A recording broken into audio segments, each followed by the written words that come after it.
Hey Kev, let's follow this trail over here. This looks like there might be something waiting down there. All right. Hey, wait a minute. Do you hear that? Yeah, I thought it was just me. What the heck is that? I don't know what that is. Whoa, do you smell that too? That's unbelievable.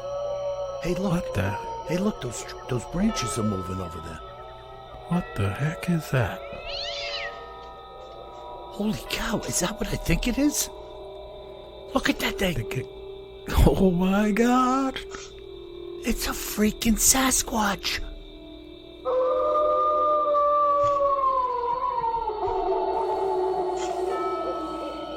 Welcome to the Bigfoot Terror in the Woods Sightings and Encounters podcast. I am your host, W.J. Sheehan. Hello, everybody out there, and may I welcome you all once again to what is going to be a gangbuster podcast. My name is W.J. Sheehan, author of the series Bigfoot Terror in the Woods Sightings and Encounters that will scare the bejeebers out of you. All of my books are available at Amazon, volumes 1 through 8, in paperback and ebook. And if you like the Audible route, you can go to Audible, iTunes, and Amazon for volumes 1 through 7. Yes, that's right. 7 is out now, so if you're wondering where it was, you could buy it tonight. And now, may I introduce you to my brother and co-host, KJ Sheehan. Kevin, how are you tonight? I'm doing great. How about you, Bill? I am marvelous. I'm looking forward to this. I'm chomping at the bit. I got to tell you, though, like I told you, I think in the last podcast where it was unseasonably warm and the sun finally came out and the land started to dry and I started to put the cover over my ark that I was building. Well, the skies opened again. And today it was 34 degrees and pouring rain. I went outside to the mailbox and it said, and I was like, feels colder than that. And I looked at my weather app and it said, feels like 31. Perfect. Oh, not perfect. Well, you can't fight it, though. I mean, March is that kind of transitional month. We had a few warm days. We're going to have some more warm days next week, and in between we're fighting a little chill. And I just stepped out on my deck before to smoke a cigarette, and I had sleet pellets falling down on the deck. Yeah. So it is what it is. It doesn't bother Bigfoot, and it doesn't bother me. But you are spot on with the March description. My neighbor reminded me that when I was out in the road talking to him, complaining. He said, come on, man, you knew you were getting it when you looked at the calendar and it said March. Yeah, and it's just cool at this point in time with everybody having endured what we've been going through. We got spring training in Florida. We've got some NBA playoffs coming up. We've got March Madness, college basketball playoffs. March Madness. We've got the NFL draft, right? So things are clicking, if you're a sports freak. And there's light. There's light, man, at the end of the tunnel. And here in the U.S., most importantly, I mean, all those things are super cool, but here in the U.S., we got the vaccine coming on pretty strong. Yeah, no, that's excellent. And they got it in the Walgreens down the street from my house, Bill. So I'm just waiting for the call. Waiting for the invite. I'll be in there, first in line, slapping on my arm like some kind of junkie. Sorry to all you junkies out there. I'm not trying to put you down. Yeah, come on, man, boot me up. I guess that would be bad if I went in there and said that, huh? Probably raise a couple of brows. Ooh, especially in my neighborhood. They'd be are you that Bigfoot guy? Why, yes, I am.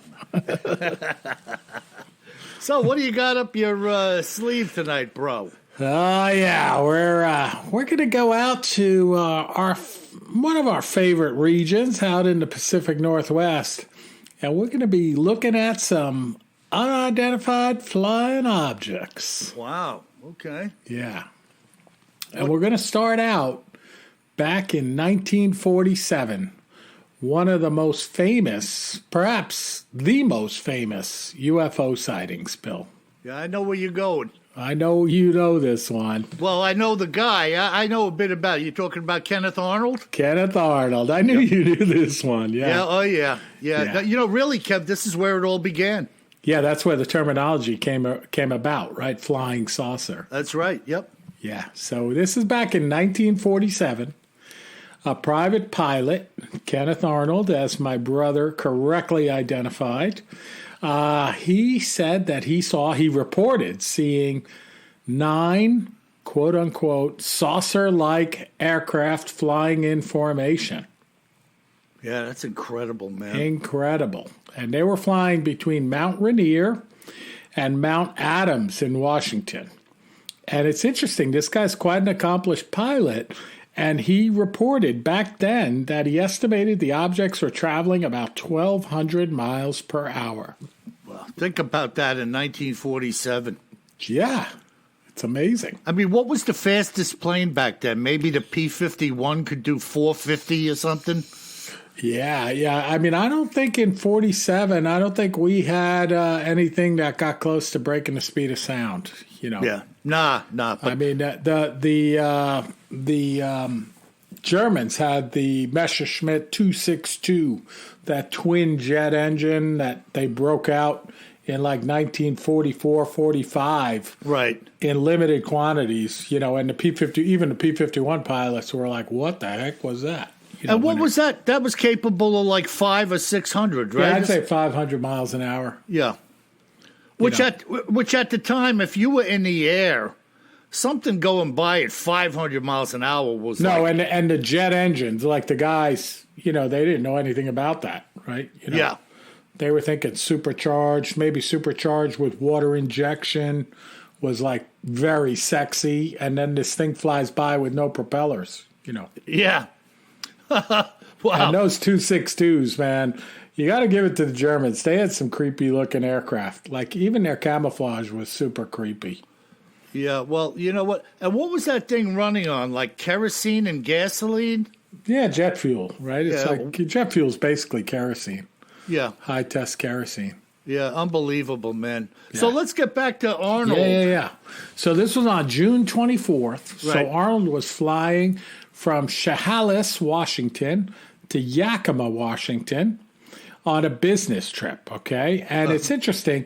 He made a brief detour because he heard about a $5,000 reward, which, you know, you go back in time, and that's equivalent to about 60 grand, 60 large today. Wow. To look for a U.S. Marine Corps transport airplane that had crashed near Mount Rainier. They knew it had crashed? So they knew it had crashed, and they were offering this reward. Wow. Yeah, super cool. I guess they had, obviously the Marines must have looked for it, and they didn't find it. Well, yeah, they were looking for it, I'm sure, nonstop, but then they put out a reward and said, hey, all you private pilots out there, or anybody else, I guess, let us know if you know where this is, and we'll give you $1947. Yeah, that was worth a look if you were in the air, right? Oh, yeah.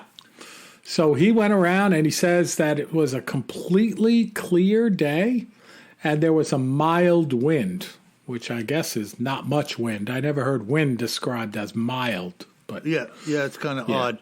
Now, what his plane was like, well, in 47, I'm not sure what it would be. You know what it reminded me of? A little low-wing Bonanza or something. Yeah, exactly. They say that it's a Call Air A2. I never heard of that, though, so I'm a little skeptical that's actually the name. I didn't get a chance to Google that name, but have you ever heard of that, Bill? No, but it was an odd-looking little thing. It is an odd-looking plane. Yeah, it wouldn't surprise me if that was the name of it. Probably some early aircraft company that didn't quite make it later on, you know. The Studebaker of aircraft. Exactly. You know, like a lot of car manufacturers, they knocked a couple off and just said, we can't survive, you know. No, could certainly be. Wow. So he's flying along, right? He's taking a little detour near Mount Rainier. And, you know, folks out there, like I lived in Washington for a while. My son was born in Washington State. Mount Rainier, that's in the U.S. here. That's what you see on the state of Washington license plate. Like that image on the license plate, that's Mount Rainier. Right. It's kind of an old volcano, like most of the big mountains out there. It's a monster of a mountain. It's beautiful. It is a monster of a mountain. When you're flying along, like I used to fly from Spokane, Washington to Seattle on a weekly basis back then. And when you're flying along, it's always cloudy out there, and you'd be flying along over the clouds, and you'd look out the left side if you were flying west, and you'd see this big mountain sticking up over the clouds, and that was Mount Rainier. Wow, that's freaking imposing, super man. Cool. Yeah, oh yeah. Wow. So he's whipping along apparently around 3 o'clock in the afternoon at about 10,000 feet in altitude. And he gives up his search, right? He detours for a while, probably as fuel would allow, to look for this Marine C-47. And he turns east towards Yakima, Washington. And all of a sudden he sees a bright flashing light, kind of like sunlight reflecting on a piece of shiny metal. Okay. Right? So he gets nervous as a good pilot, thinking like all of a sudden he's close to another airplane, and that's the flash he's seeing, right? Right. And he scans the sky around him, and all he can see out in the distance is a DC-4 that's just out to the left and behind him, right? So, and it's about 15 miles away, so pretty far away. And then about 30 seconds later, he's still looking around. 30 seconds later, after seeing the first flash of light, he sees a series of bright flashes off to his left. And they're just north of Mount Rainier. Okay, so about 25 miles away. Okay. And he's like, maybe these are just reflections off of his airplane or off of another airplane's window. So he's rocking his plane. Pretty smart, right? Removing his eyeglasses, later opening up a little side window on his plane to like rule out any reflections that could be playing games. Right, off the canopy or the glass or something. Whatever, right? Like it's a smart guy, right? I might not have taken the time to do all that. Yeah. And then he still sees these things that look like reflections, but they're flying objects, and they're flying along in a long line. He's thinking, like, maybe it's birds. Right? And they're bright, and they're going very fast. And then he's like, maybe this is like a new kind of jet that he doesn't know about. Right? Well, better a jet than giant aluminum birds. Yeah. And he says they quickly approached Mount Rainier. Then they passed in front of it, and just looking like this dark profile against the snow-covered Mount Rainier. Which, by the way, Mount Rainier is almost always snow-covered, regardless of the time of year, and still giving off these bright light flashes as they flipped around in the sky. Yeah, that was weird in his description, too. Like, he said they were like tumbling or flipping around. Exactly. But yet he was able to get a description of them, which I'm sure you'll probably give. He described a detailed anatomy or shape of the craft. Yeah, well, of course, the most famous description he gave was he said they were like saucers. Right, so that's where we get the term flying saucer, discs, pie pans, or half moon. And he says generally convex and thin, and just pretty strange looking. Like he's getting a very solid look at them for a good period of time, and has no idea what they are. And he's a very well accomplished aviator. Yeah. And again, it's broad daylight. 3 o'clock, crystal clear, and as I said earlier, a mild wind. Yeah. Very interesting, you know. Yeah. Now, wasn't there, you may be going to talk about this, but we can open it up. Yeah. That DC-4 that he saw. Now, I know after the fact, there was another commercial pilot who had seen similar objects. I don't know if it was that same day or a different day, and he had met up with Arnold to concur about what either of them had seen. He was in a commercial craft, and he and Arnold agreed emphatically about what the two of them had seen. You're exactly right. I couldn't find the exact account, like with the person's name and what they were flying, but you're exactly right. You know, I remembered it that way, and then when I came across it on the research, I saw references to it, but not the exact details like I found here for Mr. Arnold. Yeah, but you're right, Bill. I thought also that I had heard Arnold speak about this somewhere. My memory wants to say that Arnold gave the description of the craft, these various shapes and discs, and it had almost like a fin shape on the back. But I thought it was the newspaper writing about what he had come forward with that used the headline "Flying Saucers." No, exactly. They came up with the tagline, but he did describe it as a saucer. Wow. He didn't call it a flying saucer. Right. Right. He said it was like a saucer or a disc or a pie pan. Wow. Yeah. Freaking incredible, man. I mean, picture this guy flying along at 11,000 feet. He had to have had the shakes or some kind of crazy adrenaline rush. You know, wondering like, what the heck am I looking at? What am I looking at? Yeah, and it catches his eye at first, which, you know, we see that, Bill, whether you're looking in the sky or you're looking into the ocean. You know, something catches your eye and, you know, it draws your focus. You look over there and then you're like, what the heck is that? Yeah.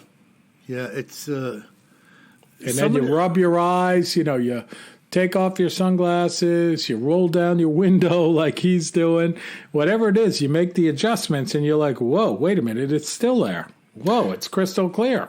Yeah. What the heck? You know, you keep adjusting and trying to account for what kind of error am I looking at? Like, how am I misinterpreting what I'm looking at? Yeah, you can't believe it, right? Of course, you know, but you kind of logically go through, as I describe it to my friends, the built-in self-test, you know, high-tech term for like a computer. But you go through the built-in self-test, you check everything, and you still see it, and you're like, okay, I guess it's really there. Now, what the heck is that? Yeah. You know, and as a side note, nothing to do with sources, there are a lot of people out there who, after contacting or having a contact with a Bigfoot, wish it never happened. There's a lot of people out there. Especially after they talk to their friends, right? Like, not their friends, but they talk to people about it and then get ridiculed for it, too. Well, that, and just a lot of them seem to have, like, nightmares. They can't shake it from their mind. It's like a disturbing thing to them after having had the contact, you know, like they just wish they could take an eraser and forget about it, you know. Kind of haunts them a little bit. Yeah. So, you know, like they say, be careful what you wish for. Yeah. So, Arnold, man, what a freaking crazy thing. Pretty cool. And then we're going to transition here, same area, same point in time, to one of the most famous reports of a UFO, Bill. This is in McMinnville, Oregon, in 1950. So 3 years later. Right. And I know you've seen this one, too. So it's McMinnville is southwest of Portland and north of Salem, Oregon. So kind of, as we used to say in the Northwest, not in the middle of nowhere, but 5 minutes from there. But at about 7:30 p.m. on May 11th, a couple, farmers Evelyn and Paul Trent, spotted a disc-like object hovering in the sky. And, Paul ran back into the house to grab his camera, of course, his old-fashioned camera. And these photos were eventually reprinted in Life magazine and newspapers across the nation. Yeah, incredible pictures that guy got. No, I know. Like, they are absolutely incredible. And, of course, there are folks that say these are a hoax, just like when, somebody comes back in the broad daylight of seeing a Bigfoot standing in front of them with 12 of their friends, and folks say, yeah, it was probably a bear. Yeah, You're probably wrong. And again, you have to say to yourself, probably the most famous picture that I've seen many times from that fella is the one where he caught the telephone lines and the pole.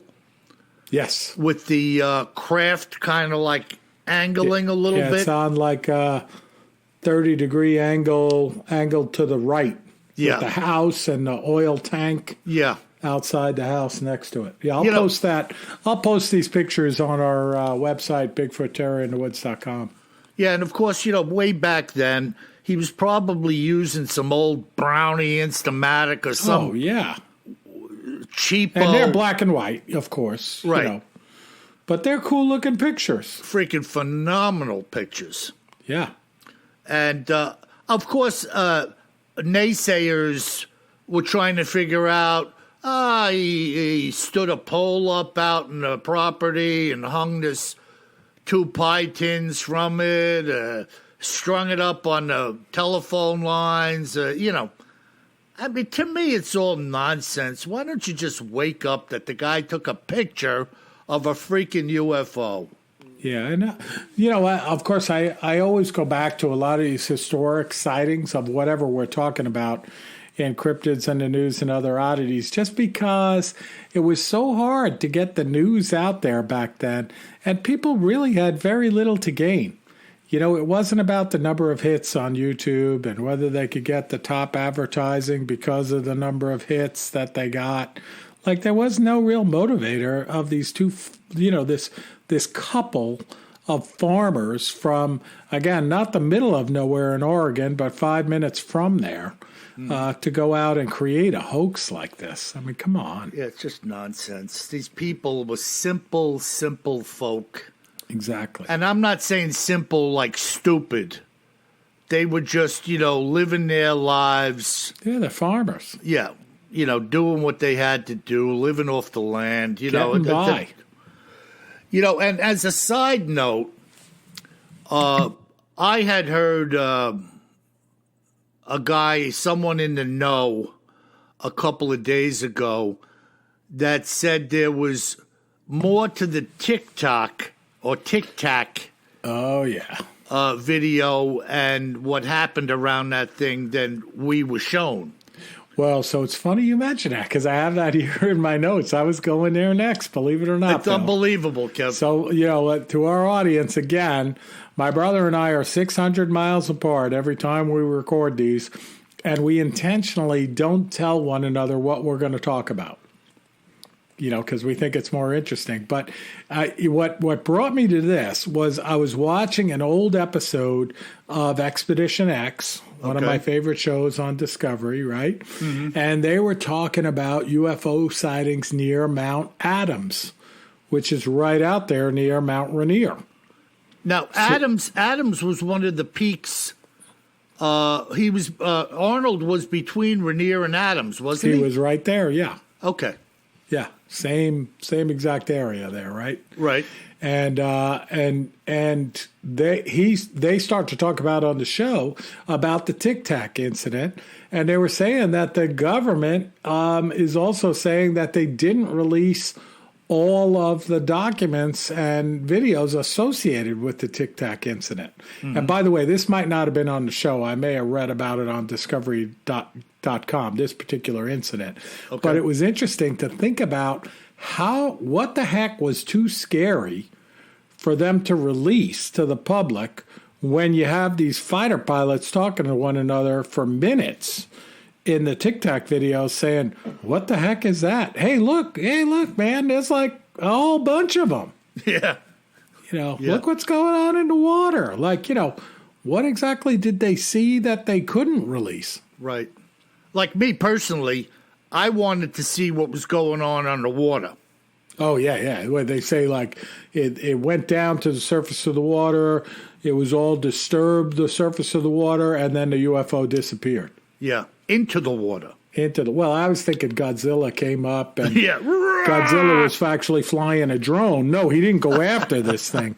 It was one of his drones. I mean, I'm just saying, I'm a Godzilla fan. Don't go telling me Godzilla is not real, okay? It's not a bear. Godzilla is not a bear.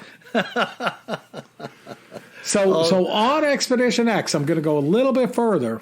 They had this guy on there on this episode. It was from season 1, so from last year. His name is Dan Nims. And they said he's a former F-22 test pilot. And now, believe it or not, he works for MUFON. Yeah. The UFO guys. And he went out there with them on this episode with some pretty cool equipment that scans the horizon and has some serious software in it that can tell like what crafts are. And they tested it in a snowstorm by flying a drone around it. And the thing quickly picked up not only on the craft, even though it was snowing like crazy, but it immediately identified it as a drone. Yeah, Mims, I don't know if Mims helped design it or he must have been a contributor. I mean, I don't know, all right? I don't know. I don't want to say one way or the other. Yeah. But that freaking thing that they have is like an AI device, artificial intelligence. Yeah, definitely got AI in it. Yeah, so it's capable of identifying a host of things flying. Oh, yeah. And then coming to a conclusion after identifying it or trying to if it's unidentifiable. Yep. So that is a freaking incredible. Super cool. And by the way, on this episode, which is one of my favorites so far of Expedition X, they actually see some stuff, they record it, and then they go back and check on this equipment like 2 days later, and it sees it too. Yeah. And says it's unidentified. So Dan leaves us with some test questions, which is what I want to leave the audience with. Okay. And he says, now he's an aviator, right? Like, serious aviator, flying F-22 test pilot. And he says, the test questions are 3 of them. Does it fly like an airplane? Is it lit like an airplane? And does it make any noise? And in most of these cases, they don't fly like an airplane that we know of. Right. It's not lit like an airplane. It doesn't have a green light on the starboard side and a red light on the port side and maybe a red flasher and a white strobe. And you typically don't hear any noise either. Yeah. No noise. I thought that was cool. I've never heard that before, like those 3 simple questions. Right. It's a critical, analytical series of scientific questions that need to be answered in the identification process. That's it. That's it. From what we know about flight as human beings, if it doesn't do those 3 things, now, okay, you could, if it could fly like an aircraft and be lit like an aircraft and be some type of hang glider, right? Sure. If it was being used at night and make no noise. Yep. But it has to be within the context of those 3 things somewhere to have a shot at being a known aircraft as we know it. Yeah, I mean, definitely a good test. So, so we go all the way back there in 1947, and then, we talked about the Tic Tac video a bit, although we've done a full episode on it, all the way up in 2004 when that occurred off of the Nimitz in the Pacific. That is some bizarre stuff, man. Yeah. And, it's always, if you're new to our podcast, folks, we inadvertently overlap subject matter as time goes on because all of this stuff, whether we're talking about cryptids or UFOs or paranormal activities, all of this data just kind of overlaps and rolls together over time. And it bears repeating and it bears discussion again and again and again to kind of connect the dots as to how we came to where we are currently. Right. And it's just amazing. I mean, I'm sure most of our listeners are like me. I can't get enough of this stuff. I just keep kicking it around, and I'll talk to anybody about this subject matter who's willing to talk with me. You know, and Bill, by the way, I can't believe how much stuff there is. Like, I really try to look, and I think our audience sees it based on our reviews, with a critical eye. I try to, I sort through the chaff to come up with the wheat, so to speak, for us to talk on. And we're on our 91st episode. And, there's some good different kinds of events out there that people see that are well reported on and well documented, going back hundreds of years. Yeah, it's super incredible. Cool. It's this subject matter is no fluke. No. It's just ridiculous to me to think that, everybody's an imbecile and everybody's imagining something other than what they're telling you they saw. No doubt about it. I don't buy into that. I don't buy into that at all. All right. Well, I'm ready to buy in. What do you got for us this week, Bill? Well, I'll tell you something. This simple yet telling encounter was told to me by John and Barbara Schmall. The two of them are residents of Pennsylvania. And you're not going to believe what they had to say. My wife and I had purchased a house that was listed at the time as for sale by owner in the western Pennsylvania area. It was an all-cash deal with a fast closing. When we went to look at the house, the couple who were living there had a beat-up little shack in the backyard.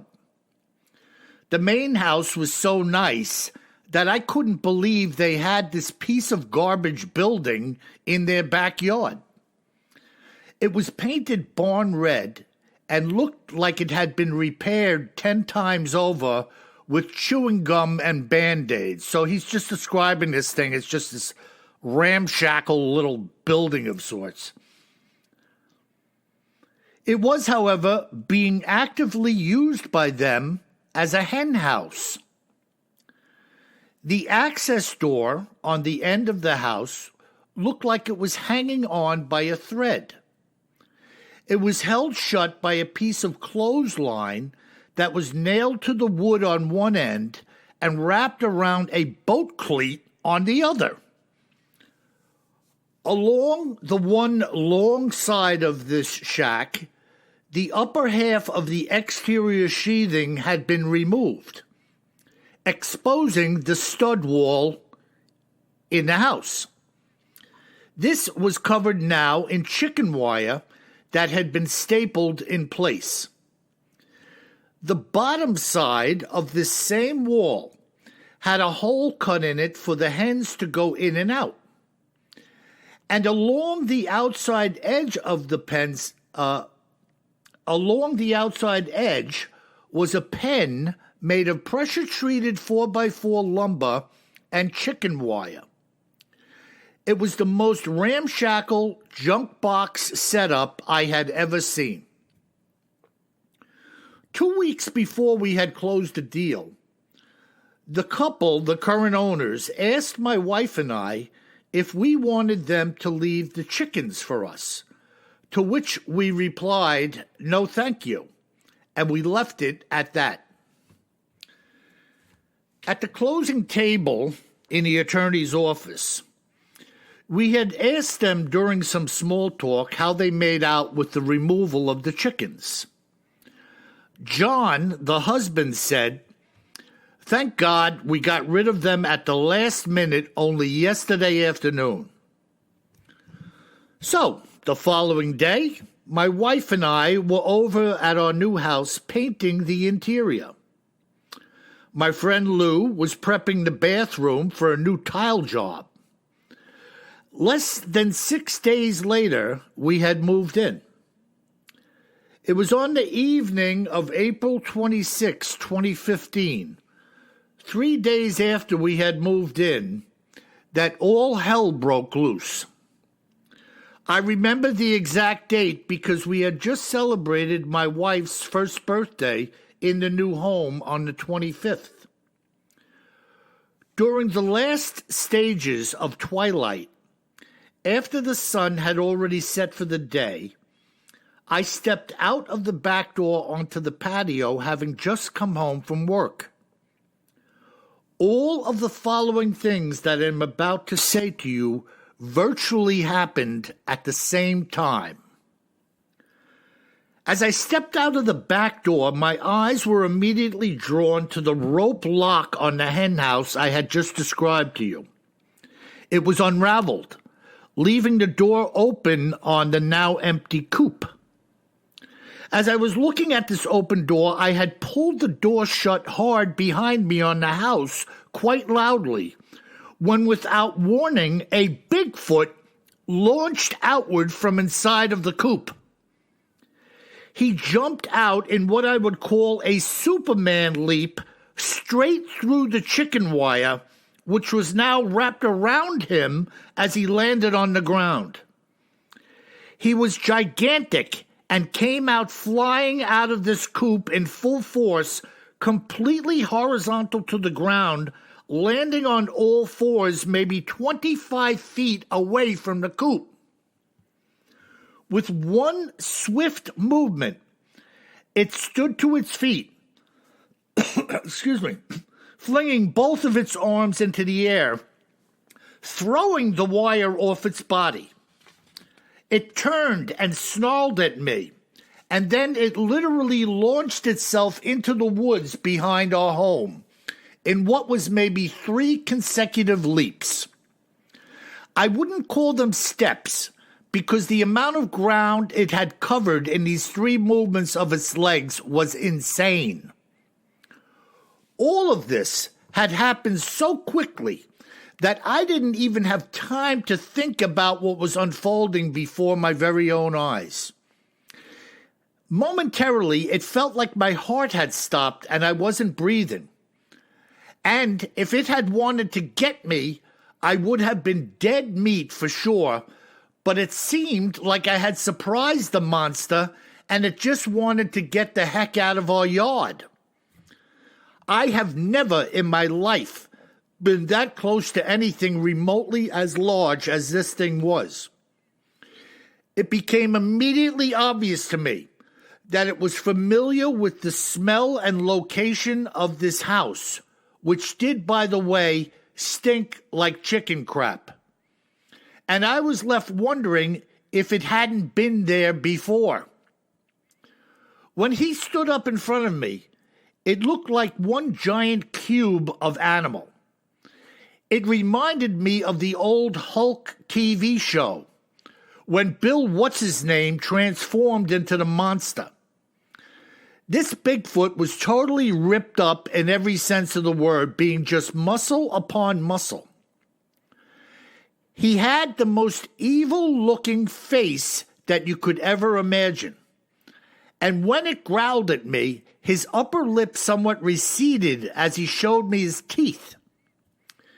As he did this, the facial skin kind of scrunched up, forming a large layer of wrinkles up to his eyes, which were completely black. I could see that the underlying skin was dark gray in color. Initially, I had thought that he was completely covered in hair, but he was not.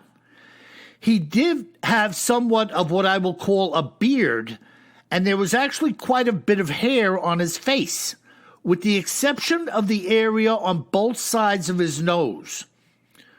To me, his ears seemed too small for his head, and they were flush to the side of the skull as well. My wife, who works in a local hospital until 11 p.m., could not believe what I told her when she came home. Quite frankly, who could blame her? It was the craziest and most frightening event of my life to date, and I hope that I never have to endure it again. What do you think about that, Kev? Whoa. Kev, Bigfoot leaping out of a chicken coop. Can you imagine coming out of your back door after a day's work and wham, bam, this thing explodes in front of you? I mean, I think I would have fell over. Fell over? Are you kidding me? I mean, I think I'm going out there worried about running into a copperhead snake. And then I run into, the Hulk covered in hair. I mean, like he said, everything happened so quick that you might as well consider it all happening as once. Yeah. He's like, he comes out, the door's open, like, what the heck, but it had such a crappy, he described the thing as being, what did he say, clothesline wrapped around a boat cleat? I mean, not much of a latch, know? No, but that's fair. That's what you'd expect.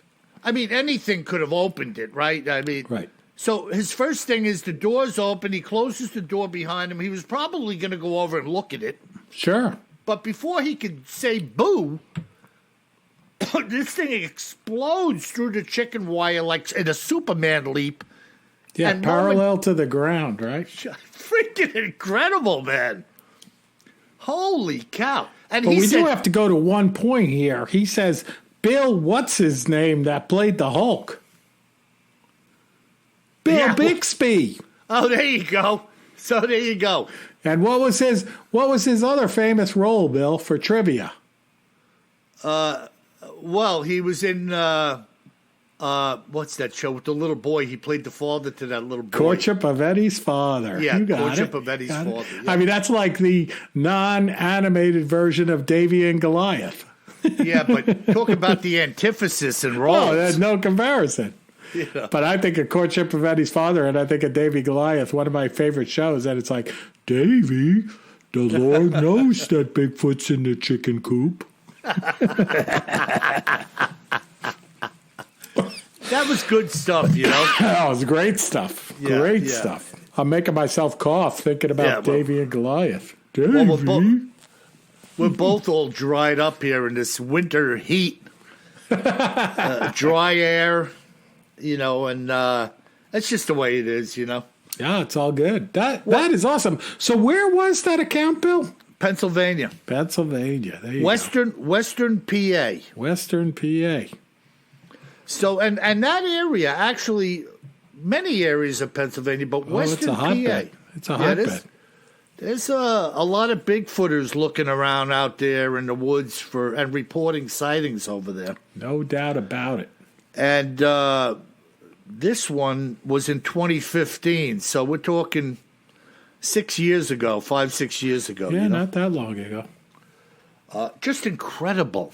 Can you imagine? I mean, this is like going into a haunted house after you buy it, right? Oof. Everything's cool. You're doing a little repaint. Your buddy's helping you redo the tiles in the bathroom.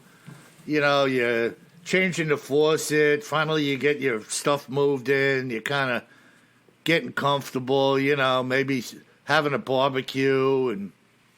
And then you step out the back door and a freaking dog man bites you in the butt.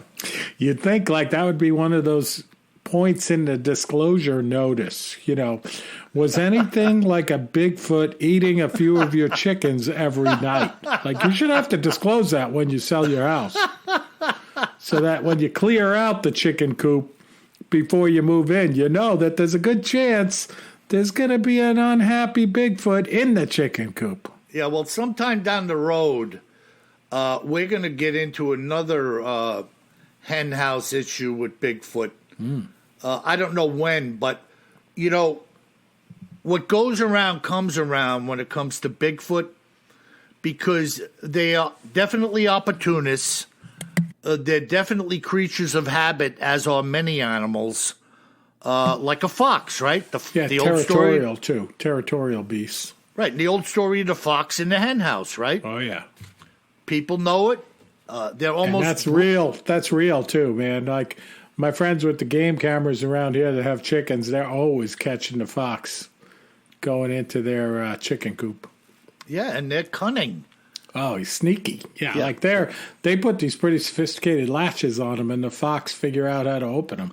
It's really unbelievable, Yeah. So imagine what a Bigfoot could do with hands and an opposing thumb. Yeah. I mean, it's easy, you know? And it's superhero strength. Yeah, ridiculous strength. Yeah. I mean, if they can't open it, they just go, ah. I tried opening it and I couldn't. Awesome. So that's it, my brother. That's a great account, Bill. Well, we got some great listener mail this week. Okay.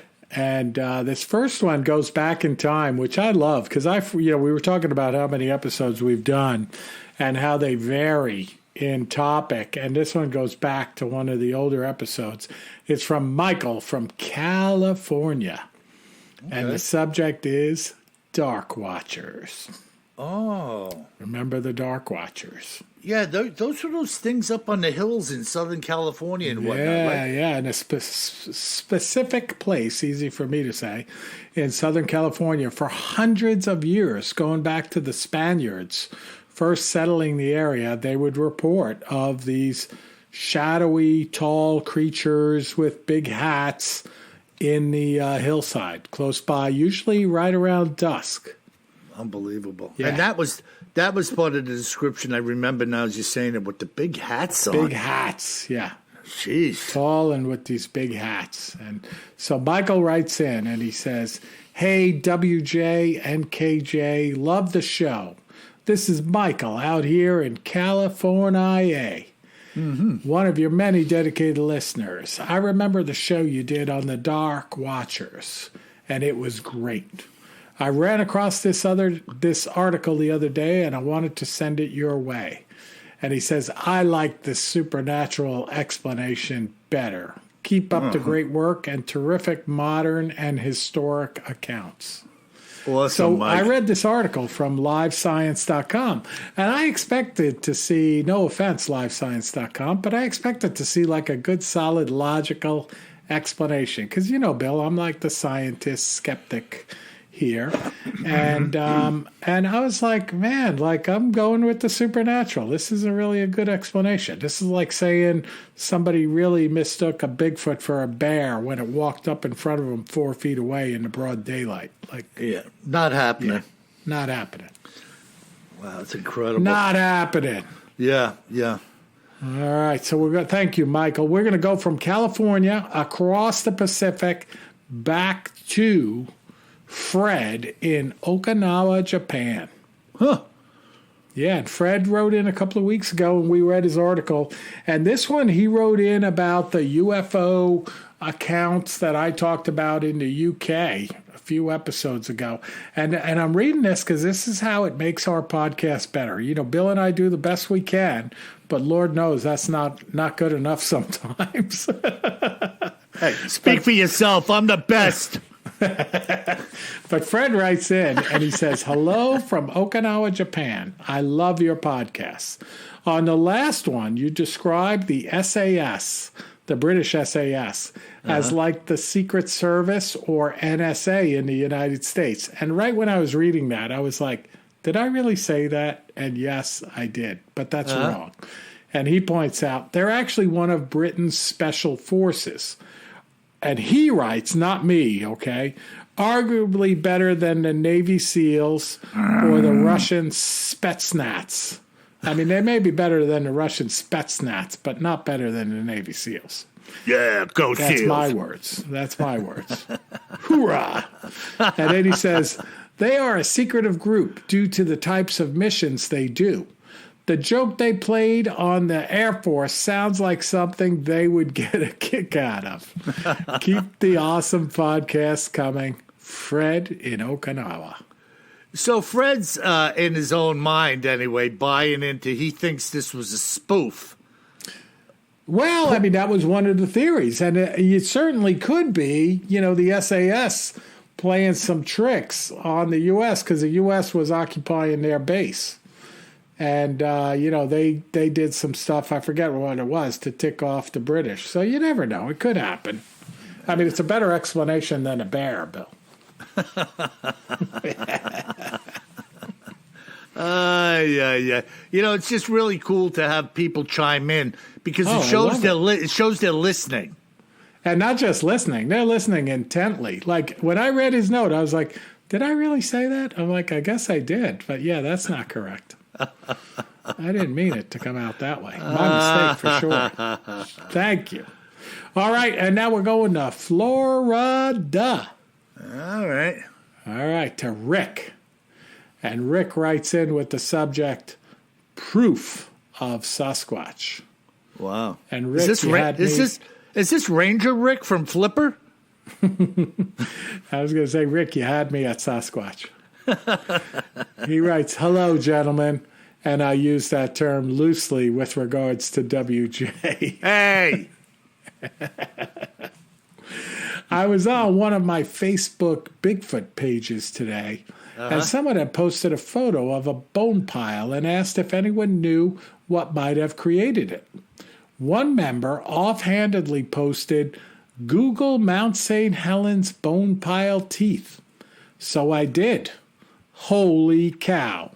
If what I found is not proof, and I believe it is the strongest evidence I have ever seen. I hope you look into this, Kev. This may just be the holy grail that finally gets you that autographed copy of Bigfoot Terror in the Woods you have long so coveted, and you have been denied by your cheap and inconsiderate brother. And he says, lots of laughs. Of course, I jest. You know he's never going to give you a free signed copy. Great show, fellas. I love it and listen to it religiously and have since 1972, have always carried way more gun and ammo than I think I'm going to need. There you go.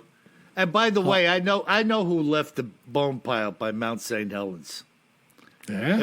It was me after eating a shopping cart full of spare ribs. So I did Google this. I don't know if you've looked into this, Bill, but it's pretty interesting. I'm going to look into it on Cryptids in the News and Other Oddities. It's on the list. Well, these bone piles, I personally have 2 accounts of them in my books. And there are others. There's definitely others. And the idea that piles of bones would be accumulated anywhere, especially out in the open forest, is No, and they have these square, they're big bones, and they have these square teeth-like marks in them. You know, not porcupines, not bears, like more like human blocky teeth, which is pretty interesting. Yeah, gnawing on them. Yeah, exactly. But yeah, that's weird. That's really Very weird. And well, you know, we can believe whatever we want, having to look at it, and we do. Yeah. I never concern myself with what the other people think, because frankly, I'm not interested. Yeah, no, it's cool. I'm not in this business to justify my own feelings and beliefs. I'm simply here to report, talk about it, and share it with our listeners. You know? Sure. And get some input. Like, we get some great input from the listeners, which is what we're doing right here. Absolutely. All right, so we're going to go to Brad. And Brad doesn't say where he's from, but it's pretty interesting. He says, I know you did a podcast some time back about the Dyatlov Pass in Russia. But I just read a book named Dyatlov Pass, based on a true story that haunted Russia. Very good read, and some of the explanations on how those in the party were lost are explained, anywhere from the government testing a new type of weapon to strange orbs, lights, UFOs. The site radioactivity on some of the bodies were attributed to the fact that they had explored old ore mines in the area. So I hadn't heard that before, but certainly the weapons testing, the Bigfoot, the strange orb lights, which might be the weapons testing too, I had heard about. But I'll have to look for this book. Mm-hmm. And I love the whole Dyatlov Pass mystery. Yeah, it is a mystery, you know, and who doesn't like a mystery? Absolutely. You know, it's one of the most favorite genre of books, mysteries, right, and movies. Yeah, we have 2 more letters, Bill, both about the land between the lakes. Okay. One that's very short, but I had to read it. This is from Clayton out there in Kentucky. All right. And he says, all I know is if I ever go there, I'm going to carry a lot more gun than I think I'm going to need. That's what I'm talking about. God bless the USA. Clayton. Yeah. Go, Clayton. Go, Clayton. Had to read that. That's what I'm talking about. Short and to the point. Short and to the point. All right. And our next one is a geography lesson, which we need a geography lesson sometimes. From Lori from Kentucky. And she says the subject is a land between the lakes location clarification. Wow. You ready, Bill? You got your pencil out? I guess so. I You have want to sharpen be ready. it first? Are we being tested on this after the podcast? Yeah, this might be on the test. All right. A little geography lesson about Kentucky. Uh-huh. The Appalachian Mountain region is the eastern third of the state. The middle, which is known as the bluegrass region, is gently rolling farmland, famous for horse farms, distilleries like Jack Daniels. Uh-huh. That's my input. And cattle and crop production. Western regions may have some hills, but no mountains. The far west, where land between the lakes is located, is more flat, as it nears the Mississippi-Ohio River confluence. The Appalachian Mountains are 300 miles from land between the lakes. Bill said northern Kentucky during the discussion. Northern Kentucky is clear across the river from Cincinnati. That's That unbelievable. area is 250 miles from land between the lakes. And now the most important part. I listen to you two nuts weekly, and I love the stories Bill relates. I thank you. So, Lori, we definitely need some geography lessons. I can barely remember. I've been in North Carolina for 21 years. I can barely remember the Piedmont and the coast and the mountains. And now you want me to do math with fractions associated to the different geography inside of Kentucky. And then you want my brother to relate to it. Come on. Like he lives in the eastern, well, I should say the near easternmost quartile of Long Island.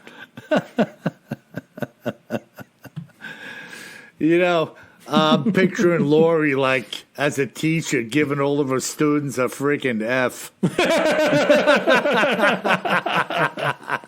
And telling you to go bang out the erasers outside again. Yeah. Now go wash the blackboard and sit in that corner, you dunce. Put the pointy hat on and assume the position. That's awesome. All right. Well, anyway, thank you, Lori. We do need help with geography, and I love hearing from you folks in the state where we talk about some of these cryptids and other oddities. So it's fantastic. Keep the letters coming, and of course, keep those 5-star reviews coming. I took some time this week, Bill, and I read some of the written reviews.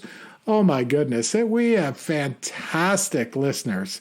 So if you haven't left us a 5-star review lately, please go and leave us one. It's the only way we have to attract new listeners to the podcast. And by getting new listeners, we can continuously increase the quality of the podcast. And even if you like the quality already, it helps us stay on the weekly schedule as well, which is challenging for Bill and I at times. So thank you so much. And thank you for those 5-star reviews. That's awesome, man. And I'll tell you what, folks. You may find yourself one of these days out by Mount Rainier and Mount Adams, like Kenneth Arnold, snooping around in the sky for some extraterrestrial activity. And if you do, remember, there may be something else that's watching you. And if it is watching you, you better hope that you always carry more gun than you think you're gonna need. Sleep tight.